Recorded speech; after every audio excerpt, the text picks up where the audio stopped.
निवडणूक मतदानाची तारीख जसजशी जवळ येत आहे तसतसा प्रचाराच्या रणधुमाळीचा वेग वाढतो आहे। स्टार प्रचारकांच्या उपस्थितीत उमेदवार आपली बाजू, आपल्या पक्षाचा अजेंडा जनतेसमोर मांडताना दिसतायत। पूर्वी प्रचार करताना उमेदवार प्रतिस्पर्धी उमेदवाराचा मान सन्मान राखत, त्यातही महिला प्रतिस्पर्धी उमेदवार असेल तर बोलताना शब्दावलीचे भान ठेवत, सामाजिक भान राखत। परंतु अलीकडे उमेदवार मात्र मी या क्षेत्राचा विकास कसा करणार यावर न बोलता वैयक्तिक टीका टिप्पणी कुरघोडी करत असून बेताल वक्तव्याने स्वतःचीच कोंडी करून घेत असल्याचे चित्र पाहायला मिळतंय। सांगायचं म्हणजे नुकतीच चंद्रपूर, वणी, आर्णी लोकसभा क्षेत्राचे भाजपचे उमेदवार सुधीर मुनगंटीवार यांची जिल्ह्यातील मोरवा येथे प्रधानमंत्री मोदी यांच्या उपस्थितीत जाहीर सभा संपन्न झाली। यात मुनगंटीवारांनी प्रतिस्पर्धी काँग्रेसच्या उमेदवार प्रतिभाताई धानोरकर यांच्यावर आपल्या आक्रोशपूर्ण वाणीतून शाब्दिक हल्ला चढवताना बहीण भावाच्या पवित्र नात्याला कलंकित करणारे वक्तव्य केले, ज्यामुळे अखिल महिला वर्गात तीव्र पडसाद उमटले। या वादग्रस्त वक्तव्यामुळे महिलांमध्ये रोष व्यक्त करण्यात येत आहे। याच संतापजनक वक्तव्याचा धागा पकडून शहरातील महिलांनी उपविभागीय अधिकारी वरोरा यांना निवेदन सादर करत भाजपचे उमेदवार सुधीर मुनगंटीवार यांचा तीव्र शब्दात निषेध व्यक्त करून कारवाईची मागणी केली। यावेळी निवेदन देताना माजी नगरसेविका प्रतिमा जोगी, लता हिवरकर, दीपा पारेलवार, विलास टिपले, राजेश महाजन, सोनम टेकाम आदी उपस्थित होते।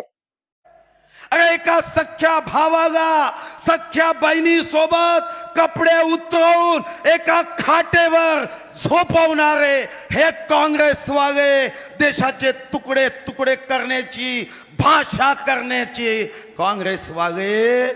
काल चंद्रपूरला मोदीजींची सभा होती, त्यात सुधीर भाऊ मुनगंटीवार यांनी सभेला ते संबोधित करत होते। तर त्या सभेमध्ये बोलताना त्यांनी काँग्रेस पक्षाविषयी अतिशय घाणेरडे असे म्हणजे अश्लील असे उच्चार काढले आणि ते पवित्र नात्याबद्दल, बहीण भावाच्या पवित्र नात्याबद्दल ते बोलले की म्हणजे मी तर बोलू शकत नाही आणि सांगू पण शकत नाही की ते काय बोलले, पण हे सर्वांना माहिती आहे की ते काय बोलले।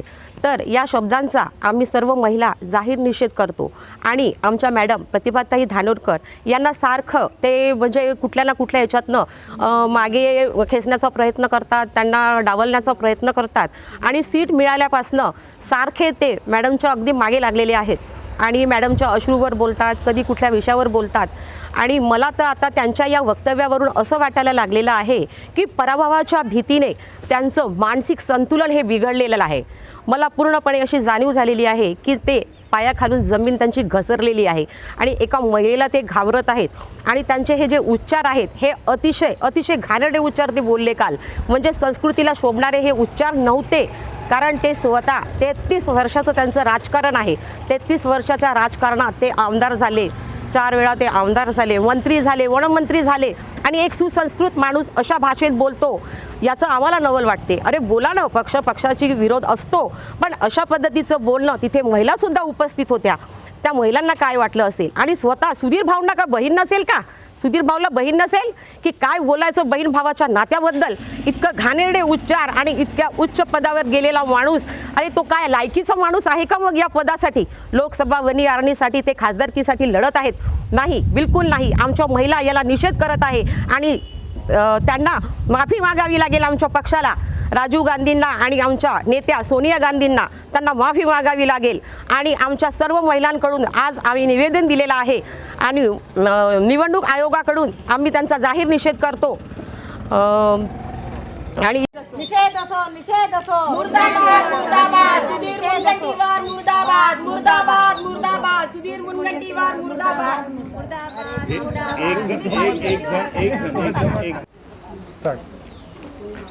खरं तर सुधीर भाऊ मुनगंटीवार यांना मी सुसंस्कृत एक आपल्या राज्यातले एक सुसंस्कृत आमदार, लोकप्रतिनिधी म्हणून समजत होतो, एक मंत्री म्हणून समजत होतो। सांस्कृतिक खात्याचे ते मंत्री आहे, परंतु कालचं चंद्रपूर येथील नरेंद्र मोदी यांच्या सभेतील जे वक्तव्य आहे ते पाहून खरोखरच खूपच जोरदार धक्का बसला।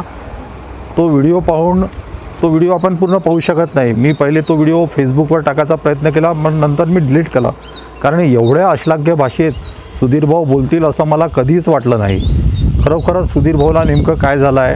आत्ताच राजूभाऊ बोलले की ते कधी आमच्या उमेदवार प्रतिभाताई धानोरकर यांच्या अश्रूवर बोलतात, कधी त्यांना जेलवर टाकण्याबद्दल बोलतात, आणि काल तर त्यांनी सीमा पार करून इतक्या साऱ्या महिलांच्या देखत त्यांची जीभ अशा शब्दांबद्दल कशी चालली याचंच खूप आश्चर्य वाटते.